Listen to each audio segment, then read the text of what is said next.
Hello friends, இன்றைக்கி டேஸ்டியான நாட்டுக்கோழி சிக்கன் கிரேவி எப்படி ஈஸியாக ரெடி பண்ணுறதை பார்க்கலாம்.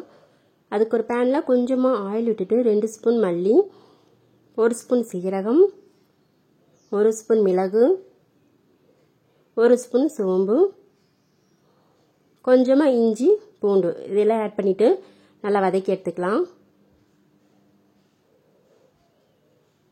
இது வதங்கினதும் இது கூட 100 கிராம் சின்ன வெங்காயம், காரத்துக்கு 3 வரமிளகாய், ஒரு கொத்து கருவேப்பிலை எல்லாத்தையும் சேர்த்துட்டு 1-2 நல்லா வதக்கி எடுத்துக்கலாம்.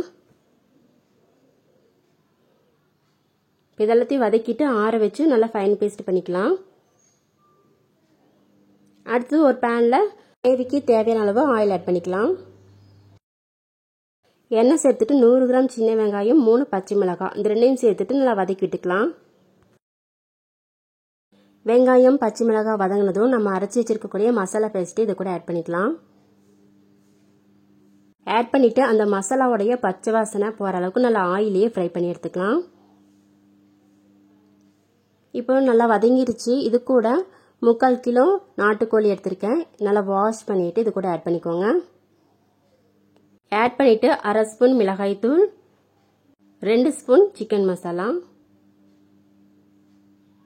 நெக்ஸ்ட்டு 1/4 டீஸ்பூன் மஞ்சள் தூள், கூடவே கிரேவிக்கு தேவையான அளவு உப்பு ஆட் பண்ணிக்கலாம். இதெல்லாத்தையும் சேர்த்துட்டு நல்லா மிக்ஸ் பண்ணி விட்டுக்கோங்க. அந்த மசாலாமே எல்லாத்துக்கூடையும் நல்லா கலந்து வர அளவுக்கு மிக்ஸ் பண்ணி விட்டுக்கலாம்.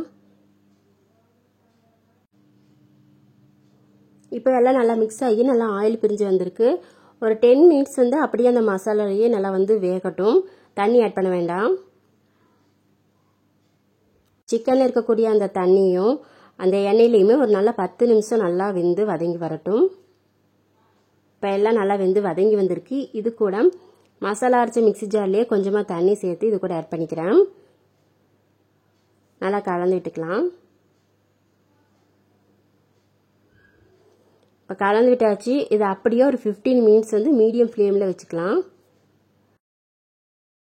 இப்போ 15 மினிட்ஸ்க்கு அப்புறம் பார்த்தீங்கன்னா அந்த தண்ணியெல்லாம் 3/4 குறைஞ்சிருச்சு. அது அப்படியே ஸ்லோலி ஒரு 5 மினிட்ஸ் வச்சிங்கன்னா தண்ணியெல்லாம் நல்லா ட்ரை ஆகி கிரேவி பதத்துக்கு வந்துடும்.